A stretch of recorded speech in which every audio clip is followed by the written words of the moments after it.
Thank you for being here to listen in to another of the routine set of conversations I have with the Chief Constable, asking her the questions that you have submitted that you want to ask her, and testing some of the issues that you've raised with me. So today's session is about business crime. And Chief Constable, in developing my plan, the police and crime plan, and listening to what the public had to say, they were clear about the impact of business crime. My plan records that our communities have told me that business crime, including rural aspects, are important to them because the effects can be devastating for them. I indicated in the plan that I expect you, Chief Constable, to be appropriately engaged with others to tackle these crimes. The Compass session, with its focus on business crime, gives our communities the chance to hear your responses to particular business issues represented to me by the Federation of Small Businesses, the Chamber of Commerce, County Landowners Association, and individuals involved in business ranging from events through tourism to retail, from landowners to land workers, from residents to visitors. And for context, my understanding is that business crime currently accounts for nearly 25% of all recorded crime, and our business crime survey showed antisocial behaviour, criminal damage and threatening behaviour to be the top 3 concerns of business. So I'm sure you and I agree that it's important to address business crime for its widest context and impact, and that's the topic for today. With that introduction, on to the questions. So the first question is a response to what I hear. I not infrequently hear from business communities in our area they're disappointed at the apparent low priority given to crimes they experience. As a result, they lack confidence and express that in policing's response to crimes against business. Further, they comment that the Constabulary's view is that business should solve their own problems. Business should be solving their own problems. Chief Constable, can you reassure the business community that you take offences against business seriously? Well, first of all, Commissioner, it's really good to have this Compass session focusing on business crime in all of its manifestations, as you've described. And absolutely, we take it seriously because there are always people on the end of it. There's certainly economic impact, sometimes also personal impact. And we know that that manifests itself in terms of how safe our towns feel, our villages feel, our rural communities and our cities feel. So it is important to us. And you're absolutely right that, in fact, 20% of all crime that is reported to the Constabulary in one way or another touches on businesses. And many of the organisations that you list, I also meet with and really value the relationships that we have, and we have some really good and constructive conversations, and more importantly perhaps actions, and very happy to talk that through. How it works for us, I would much rather that businesses were keeping themselves safe, exactly as would prefer someone wasn't assaulted or their house wasn't burgled. So we do work really hard to work with businesses to help them keep themselves safe, and sometimes that's locks and bolts, sometimes that's CCTV, sometimes that's cyber activity as well. The reality for us though, when crimes do happen, some of those are investigated solely over the phone, particularly some shoplifting, and we're very open with businesses around that. So if, for instance, there's a shoplifting taking place where the store doesn't know who it is and they have no evidence, for instance CCTV or something like that, we haven't got much to go on, in truth. So our investigative opportunities are really, really limited, which is why many of those are investigated purely over the phone. We always want to know, and we always want stores to tell us, but actually I'm sure people watching this will realise there isn't much one can do if we don't know who they are and we haven't got a good description. Okay. So that's a good introduction to build on the context for some particular questions that we'll come on to. Yeah. And I note from your reply it's important and you would encourage businesses to do all they can first, and then we'll talk about what the policing can do in some of the questions that follow specifically to when those protections don't work or whatever. But I would also argue that it is, the police's role to help people keep themselves safe. So Good. it's not us sort of standing back and saying over to you until you have a problem. We work hard with the business community through lots and lots of partnerships and relationships and organisations to help raise awareness and information and education and practical tips to stop it happening in the first place. Good. The introduction had a list, and you would have anticipated it, of some of the concerns that people have. Yeah. One very particular concern's been expressed about the response from the constabulary, or in their terms, the lack of response even extends, and this is their quote, when assault has been committed against a shop worker. How does this relate to taking business crime seriously, and what, if someone has that impression, what might they have done to engage differently, or how can they respond if they feel that for whatever reason? How can they escalate that themselves? Because that's if that's their truth, that's a really difficult thing, I'm sure, for you and I to hear, that someone feels that an assault hasn't been responded to. Nobody should be assaulted in their workplace. It's the same for the people who work with me as it is who work in any business community and business location. And I am really disappointed that even one person should feel that. So if someone is in fear right now, ring 999. That's what it's for. It's an emergency. Please use it. If something has happened, if someone's seriously injured, ring an ambulance, ring the police as well. If it's someone's had, a push and thankfully they're not hurt, then of course we will prioritise our time, but we will absolutely look to get there as quickly as we can. It really depends on what else is happening at that particular time. But yes, we will always take an assault seriously. We always want to know about it, but it does depend on, how badly someone is injured. But it's never okay for someone to be hurt in their workplace. Yeah, good. Diving now into some of the particulars, you've already mentioned shoplifting a little, but when I advertised the compass, as I do before each compass, and said that it was related to business crime, an employee of a retail store contacted me in relation to the process of dealing with repeat offenders, which was of concern to them. She felt that the action of sending out crime packs is too slow, and meanwhile the same people continue to offend, and ultimately she feels that shoplifting is seen as acceptable, in her word, and with no deterrent, again her words. How do you deal with the criticisms that the police aren't interested in shoplifting offences of low value, particularly? So I was really glad that this question has been raised, and I did some digging before coming to this meeting today. So what happens if a shoplifting is reported, if someone is known, as the example you've given is that this is a repeat person, so the shop know who it is, then we will that day send out either by email or, if that's not possible, by post, and that depends on the store's preference, a pack which asks to capture what happened, is there CCTV, who's the person, how do you know it was them, and get that back to us really quickly, so then we can continue our investigation, and we can have that by email. It doesn't rely on the postal system to get that out, or indeed back again. If the offender isn't known, and there is no description, then we don't ask for that. We do, of course, log it, and should that change, if, for instance, the same offender comes back in again, then we would pick that up. So we do record it, but it really does go back, as I said earlier, to the capacity that we have to investigate. We do want to break the offending cycle. We don't want someone over and over and over again going back into a store, even for low value. But equally, there are things that the store themselves can do, and we do pick this up. We always have this conversation so they can ban them. There are other things that a store can do. The police have certain tools in our toolbox. We're really clear on that, and we do what we can. But again, there are other things that stores can do themselves.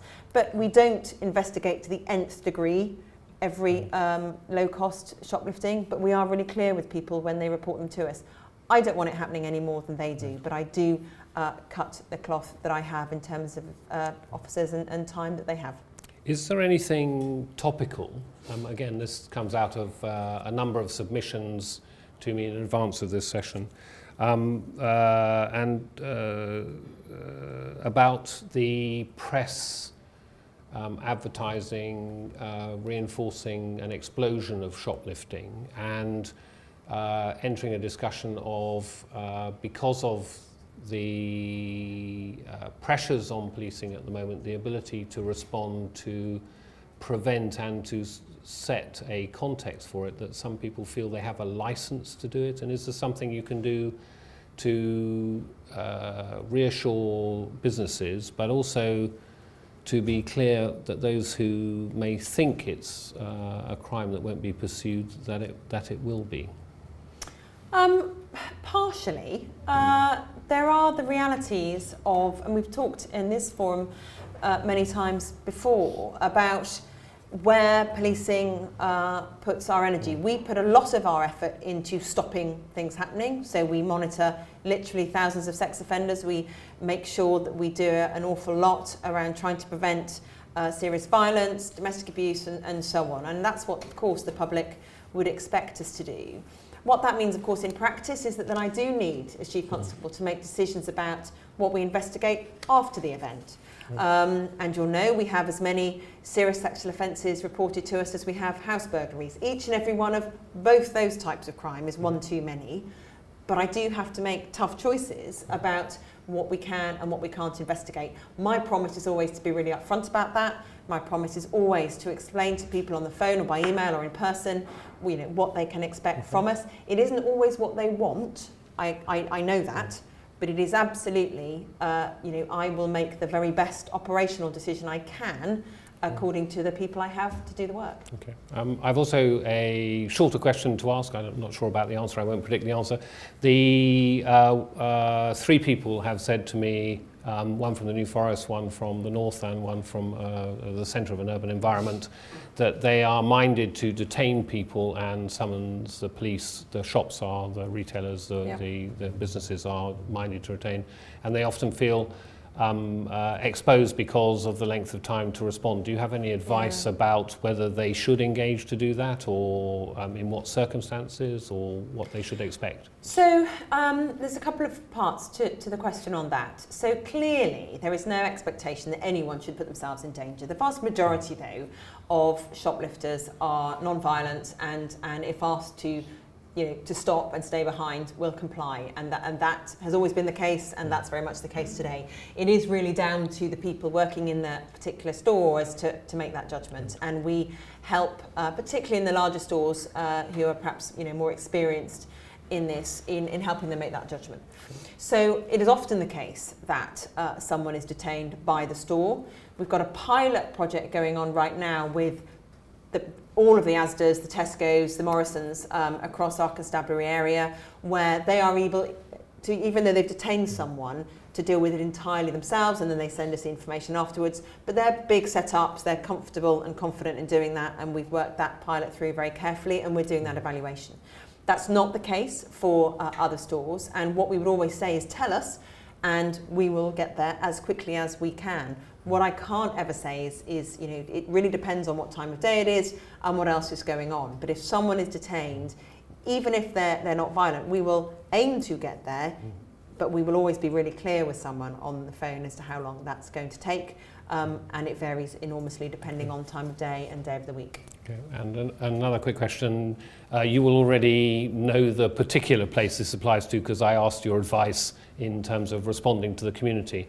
There is a community in our area that asked our advice on whether they could recruit private security during the Christmas season or in the high season of tourism in the summer, and what your view about them doing that. Did that conflict with what policing should do, or was there any guidance that you would offer to them in terms of choosing to do that? Yeah, so we have, thank you. We followed that up, and that particular area has got itself some accredited staff for the Christmas period in their town centre. And if people watching this think about it, they're very used to seeing accredited security people in West Keys, in the big shopping centres in Winchester City Centre, Eastleigh. There are other areas where that happens very routinely, and the way I look at it is that we work really closely with the district councils, with the city councils around this issue, and the policing family has a role, community wardens have a role, rangers have a role.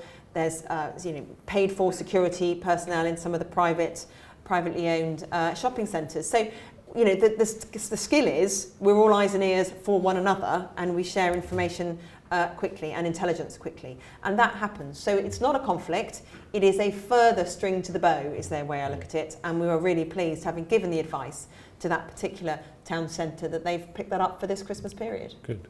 And that reinforces your sense of engaging and offering advice to people for what they can do, and that's really important to reassure people it's not only policing that can protect themselves. Yeah. Okay, good. Moving slightly further on about the guidance for business, the survey of business owners, they specifically were most concerned about burglary and attempted burglary.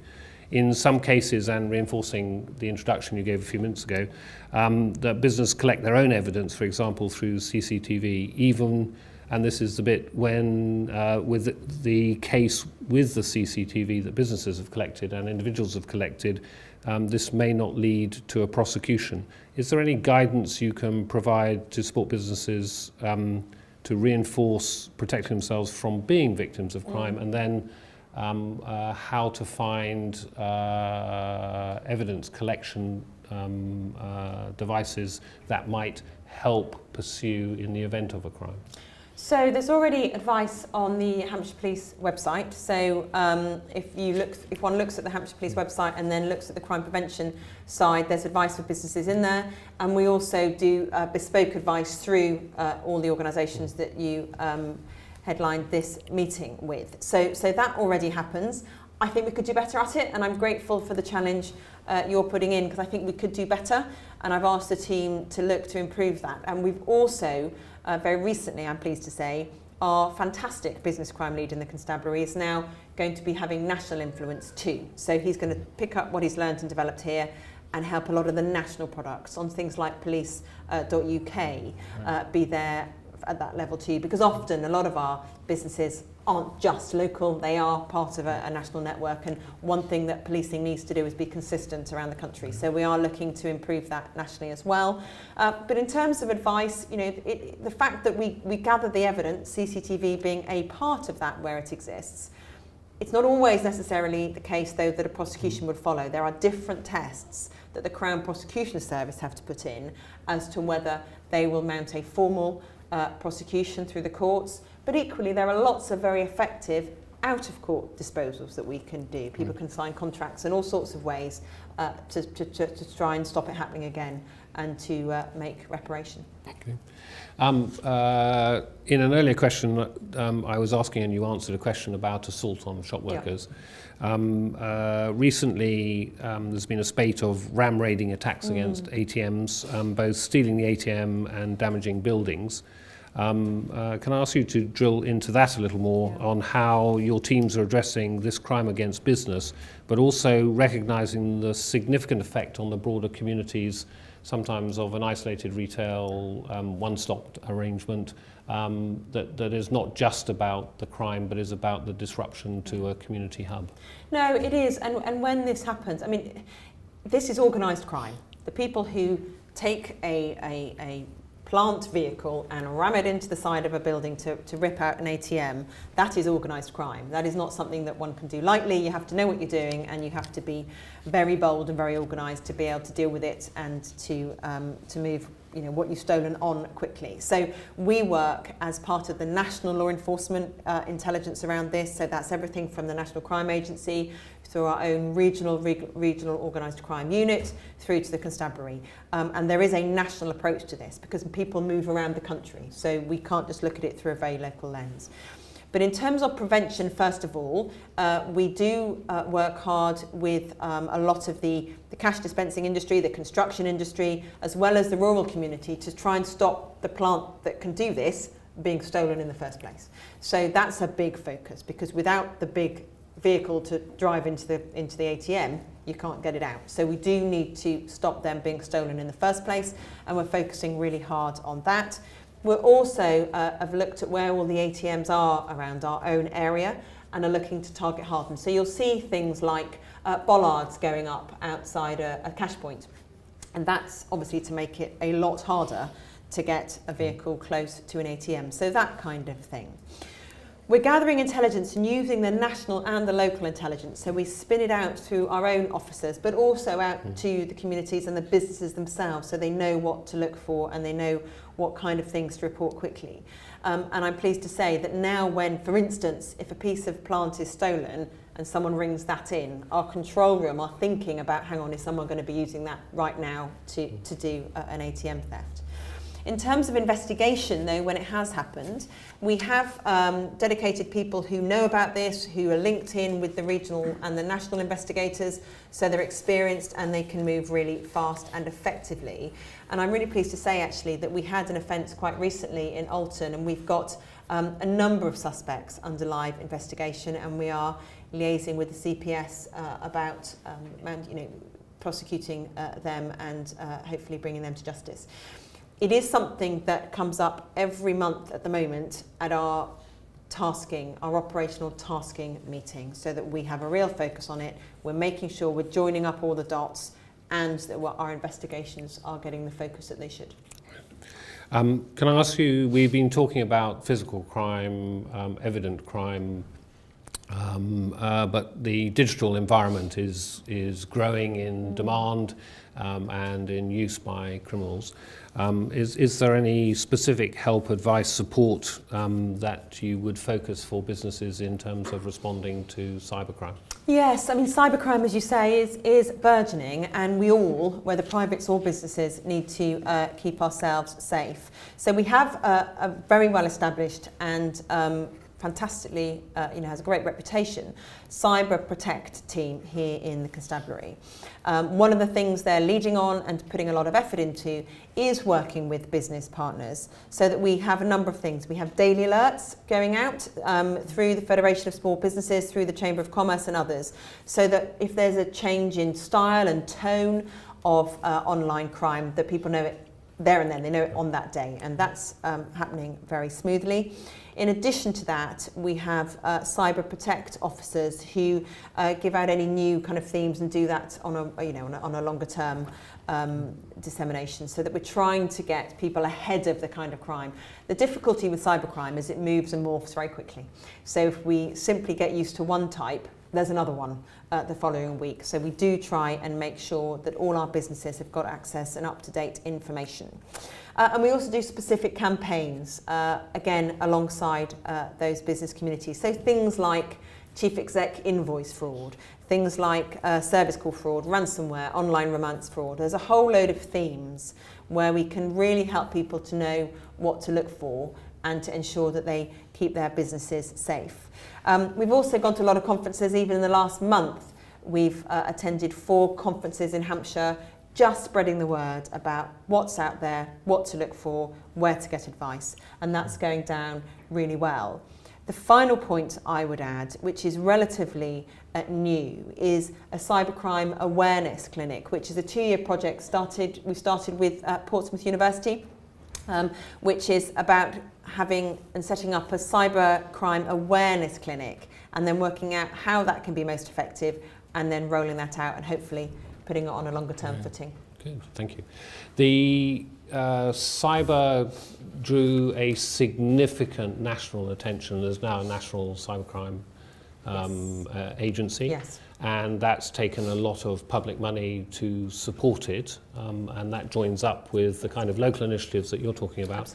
Absolutely. Fraud has also attracted a lot of attention, and government has announced that it's going to set up a new fraud focus nationally. Are there elements of those sort of crimes, you touched on them, connected to the digital? Yes. Is that a focus in similar ways alongside just the cyber initiation? Yes, it is, absolutely. So the National Crime Agency have started their new economic crime centre, and the way I look at this and describe this is this kind of crime, whether it's fraud in a digital world or any other crime digitally, it's not just a local crime with a local footprint. One cannot prevent this purely in a simple location, nor can one investigate it.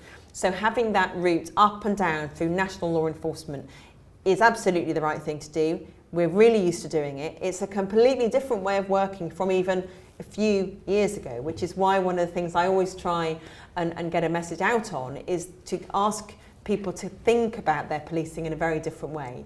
They get policing in their towns, their villages, their cities here from regional asset, from national tasking, from wider law enforcement in a complementary way to the constabulary. So we work hand in glove with regional and national partners in order to tackle both fraud and wider cybercrime. And is that a direction of travel and the communicating to the public of what to expect in terms of who to engage with and what information they should receive?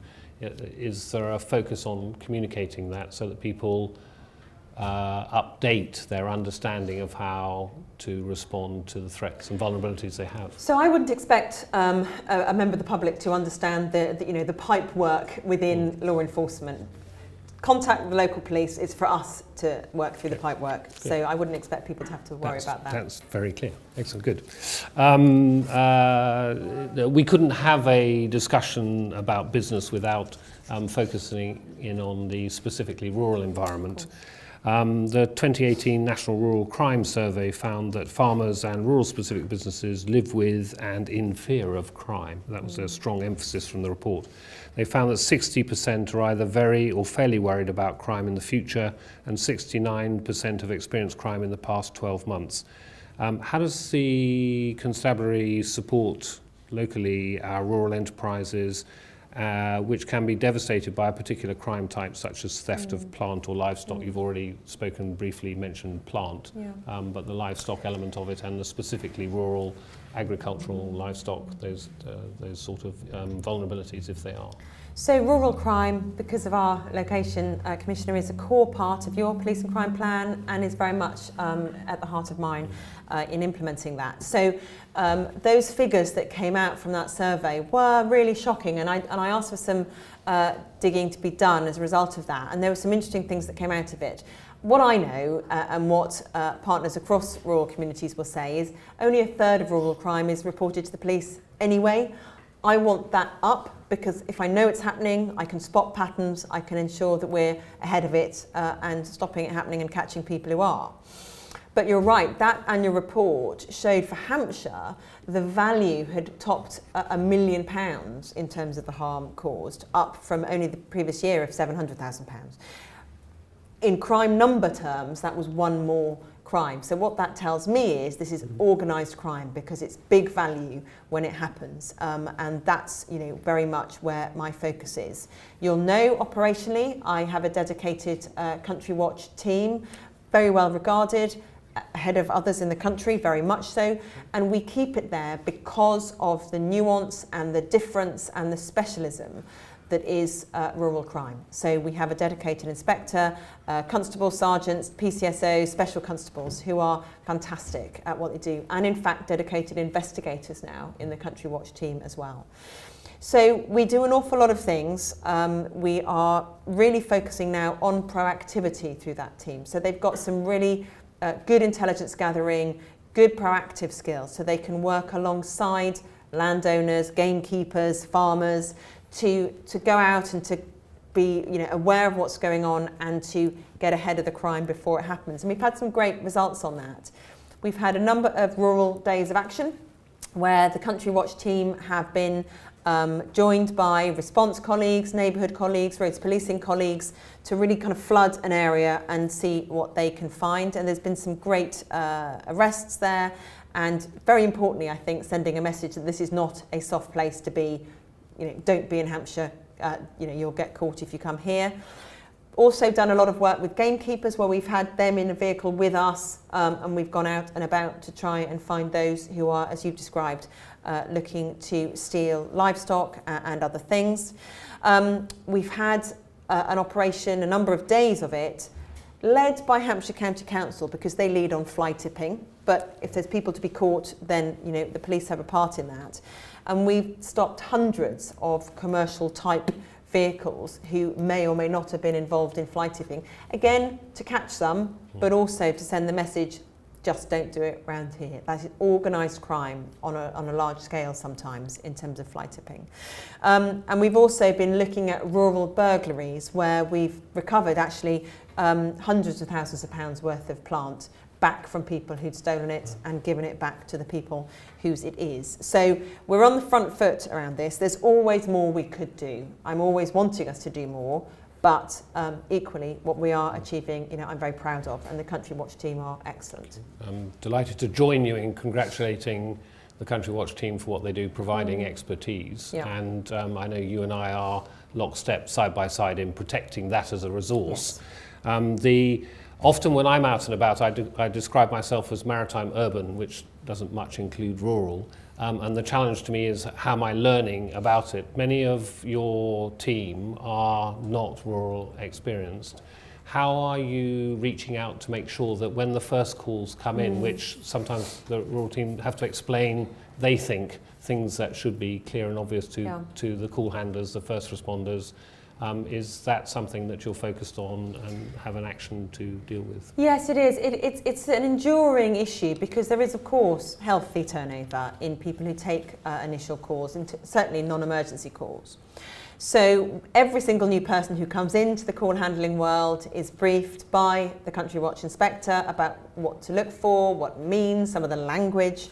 So that happens in person. It's also supported by technology. So there are kind of drop downs within the electronic menu that those call handlers work from, so that if a certain word is used, other things kind of drop down as to things they might like to consider and work through. So the example I gave of if plant is stolen, think ATM theft is kind of the equivalent of that. So we have technology and the personal touch when someone joins us. We've also got some ongoing training materials, so lots of kind of bite-sized videos of what is hair coursing, what is plant theft, what does poaching mean, so that people who are inexperienced in that world have some sense, by no means expert, but some sense of what it is and where to go to get more information, which can often be as important. Does that help? One of the, again, challenges is that people often say to me, and I suspect you hear it nearly as often, if not more, is people don't understand the seriousness of something that to an urban mind might sound very trivial. Do you manage to do sufficient, are you able to do sufficient to triage that so that people can readily understand the priority for something that the language elements, hair coursing, how that goes? Is that are you able to give that enough priority? We give it the kind of priority I've described. It is organised criminality, therefore for me it does hit the seriousness bar that I'm always battling with. That's part of my operational responsibility.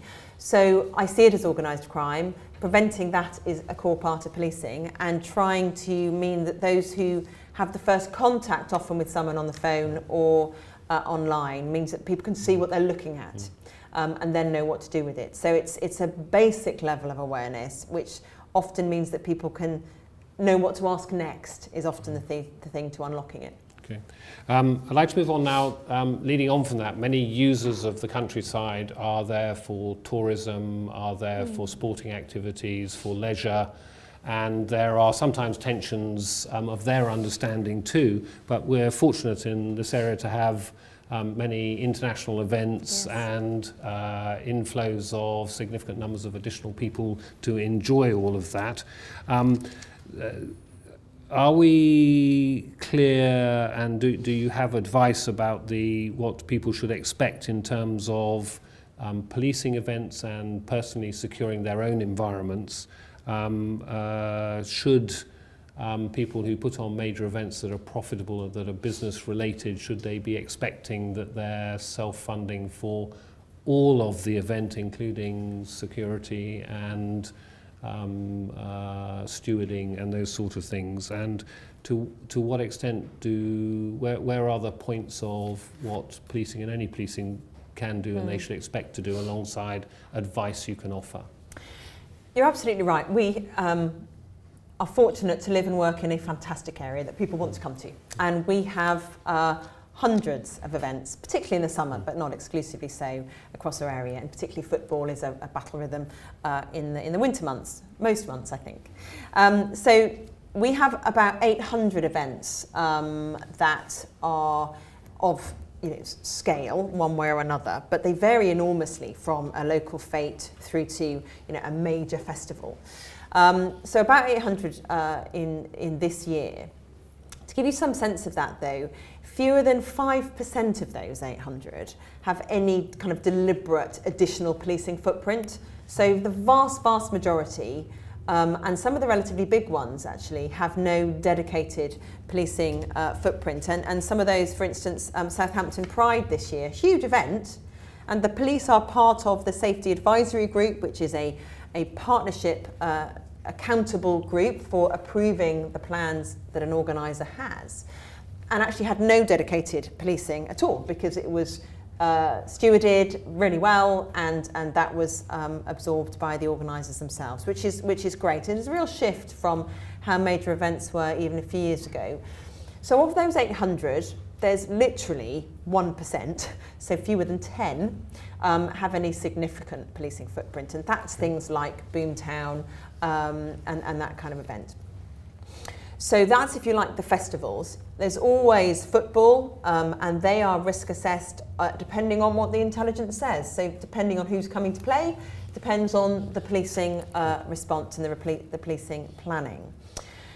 There are, in terms of funding, to answer your question about whether events should pay for themselves, there are really strict rules, which are national rules, and which have been tested in court many times, about what a police force can recharge an organiser for. So it's not purely what happens within the footprint of a stadium or of a festival site. So for instance, when we know there's going to be literally thousands of vehicles coming onto a festival, the organisers are responsible for that additional traffic cost to make sure the highways flow freely and so forth. We, on those kind of events, get all of our money back. What is inevitable, though, of course, on an event like a festival or a football match that has a higher risk around it, is that our custody blocks are a bit fuller. We pay for that. If, for instance, there's more shoplifting at a supermarket just up the road from a site, we absorb the cost of dealing with that, as indeed, as we said earlier, do the supermarket. So it's not as clear-cut as people would like to think, I suspect, and that has been tested, as I say, in court quite recently and continues to evolve. So we do recover cash when we can. Really importantly, we have really strong relationships with our football clubs, with our big festival organisers. We're clear on who owns the risk, we're clear on what policing will be dedicated to it and who'll be paying for it. But also, sometimes there has to be flex. So a really good example this year is the tragic murder of Lucy McHugh, happened at about the same time as Boomtown, if you remember back to the hot summer. And in negotiation with the Boomtown organisers, some of the very specialist skills that we needed to investigate in the early days of Lucy's murder, we took out of Boomtown and we put into Southampton. The organisers knew that. We reassessed the risk assessment around it, and of course we didn't charge them. They paid for what they got, and we did that in conjunction with them. So we're always able to flex depending on what's happening around a specific event. But we plan for the usual, but we can always flex for the unusual. So would it be fair to say that those who are curious about these things, that the sustaining operational effectiveness is only appropriately engaged with the resources you deploy, and therefore the impact is minimised? Well, most of the things we know they're coming, and we know they're coming usually a year out. Even the football dates are pretty well set, aren't they? Many months in advance. So we can plan, and we can put additional people on, so we try and absolutely minimise the impact on policing elsewhere. Sometimes that will happen. Sometimes things will come up and surprise us. It's those kind of responses in a resource time, and our last session was on resourcing, so by all means reinforce some of those messages, but I commend people to look at that if they want the detail of it. Occasionally people challenge not only why aren't you providing resource, but also how can you afford to provide resource? And in some of these events and processes, the appropriate responsibility means that, does it mean, I shouldn't presume, that you're doing those things that are specialist policing and appropriate risk prevention to keep people safer, but businesses and those organisers are absorbing appropriately the costs that should apply to them, and therefore your operational tempo is triaging across the whole risk, not disadvantaged by the events that we have in that sense. Yeah, so there is, all of these events are risk assessed. We put in only policing that is necessary from what only the police can do perspective of risk, because there's stewards and all sorts of other very accredited and skilled people who can do an awful lot. So we put in only the policing that is necessary, and then we recharge an organiser according to the rules, which are not our rules to make. It is important, though, that to also remind that these events are all part of our community. They're not separate from. People in Hampshire are enjoying them. They're part of it. It's part of what makes a city live and makes a location successful. So, you know, they are mixed together in that way. Okay, good. You and I often talk about the value we get from volunteers and from our special constabulary. Are we still able in this world to be supporting this? Are volunteers engaged in supporting business communities, and are we finding volunteers from that community to bring expertise to mutual advantage? Volunteers are a crucial part of policing in this area. So to give you a sense of scale, I have privilege to have 5,000 people that I lead, and we have over 1,000 volunteers on top of that. And that's everything from our brilliant special constabulary, many of whom work alongside business communities in our shopping centres, but also in our rural areas, and are skilled and dedicated in doing that. We have 350 cadets who are, particularly this time of year, lots of town centres will see the cadets out and about, but they work during the year to keep communities safe, and they're brilliant young people to do that. We also have our cyber volunteers. We have very, very skilled people whose day job, whose paid work is in the cyber world, and they give us their time and their expertise pro bono, and we get an extraordinary amount from them, and I'm enormously grateful for that. We've talked about our Country Watch teams, so volunteers are an essential part of how the wider policing family helps communities and businesses keep themselves safe. I'm really focusing more in the conversations you and I have had about more of that, please. So both volunteers with policing, but also ensuring that we have active citizens, people who know. Neighbourhood Watch is a great example, who are keeping their own communities safe and are doing that with great energy and great effect. So more and more of that really does help actually policing be, you know, the last resort for some people. Yep. So that's great. Good. If we're not needed, I'm really happy. Okay. We've been talking so far with a focus on mostly commercial businesses and that environment. In some sense, local authorities and other agencies are business-minded in terms of how they manage. I'm wondering if you have some thoughts on crime reduction partnerships. Portsmouth makes a virtue of a very productive, they would describe. Do you support these? Is there anything particular that you do to enable their reducing demand on policing? They are all really valuable, and we work to support them in all that they're trying to do. So it's similar to what I was just saying, business as active citizens to keeping themselves and each other safe. So we work really closely with them, and our district commanders particularly work very closely with them. There's also the National Business Crime Centre, which creates tools and information and methods for delivery of various things, which is great. But the business crime reduction partnerships, and we have them all over our districts and our cities, are effective. They have their own IT, which means that they've got seamless interface with our own technology within the constabulary, so we can share information two ways really quickly. And we also have the Safer Hampshire business partnership, which is now under your office leadership, and I think we'll only go from strength to strength in that way. So very keen supporter of all those partnerships, and very keen that they should thrive. Okay, thank you. Good. Me too, is a short answer to that. I want to move on now to some of the nighttime economy and daytime economy type arrangements, but do feel free to extend that into this particular festive season if there's something topical as we go forward. there's a sense of increased crime in some of the retail areas, and that leaks into violence that comes nearby and maybe not unrelated to some of licensed premises and some of the party and socialising events that go beyond the comfort zone.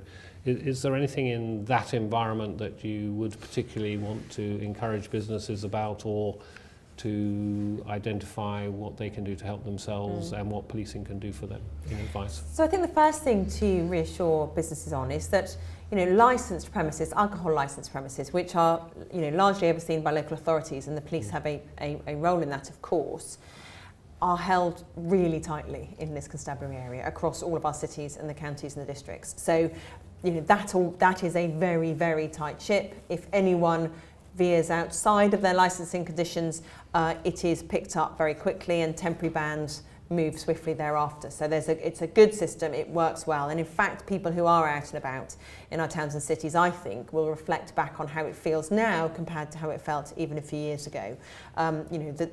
Whilst every disorder is one too many, it is a different feel out there a lot of the time. But you're absolutely right. Christmas period, more alcohol, more people, more fun, and hopefully safe fun that people have as they go out and about. So we really focus on that with our local authority licensing partners. We remind licensed premises of their responsibility. We check that they're adhering to the rules. And of course, we make sure that our eyes and ears, our patrolling people, are out and about as well more over some of these days as they come up. The bit also that I really focus on, though, is around people keeping themselves safe from serious sexual crime. We do a lot of campaigns about keeping yourself safe, about staying with friends, about making sure that someone knows where you are. It's never your fault if you're attacked. I'm not saying that, but we can all do something to keep ourselves safe. So we do focus on consent. I really want people to think about that as they're, perhaps starting new relationships over the Christmas period. So we do focus on that, and we know, sadly, that domestic abuse really increases so tragically over the Christmas period. So we work really hard with more patrols, but also more targeted intervention with people who we know have been perpetrators in years gone by, whether alcohol fueled or not. We work hard to stop them reoffending, and we have fantastic relationships with our third sector partners like Aurora New Dawn, so that we are out and trying to prevent domestic abuse as we work through the festive period, sadly. So I always want people to have a great Christmas and New Year, to keep themselves safe, and businesses should be reassured actually as to how much there is going on to stop alcohol-fueled problems spilling elsewhere. Okay, so I think in the course of this session we've spoken about concerns that the public have about the education of businesses and support to businesses of good practice and the listening to them and engaging with people about that. You've spoken about personal safety and the things that individuals can do to keep themselves safer as they set off to enjoy themselves and while they're enjoying themselves. My last question is, after the busyness of a season, the summer season has lots of events, the Christmas season, the festive season of this time of year is identifiable in our calendars year on year. Is there space, and do you hear enough from people of the additional lessons that will have been learnt when we take a sigh that we may have protected ourselves and been safe through the season?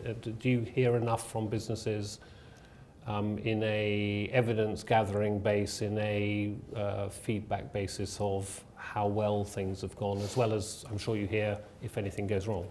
I'd always like to hear more about how things have gone well.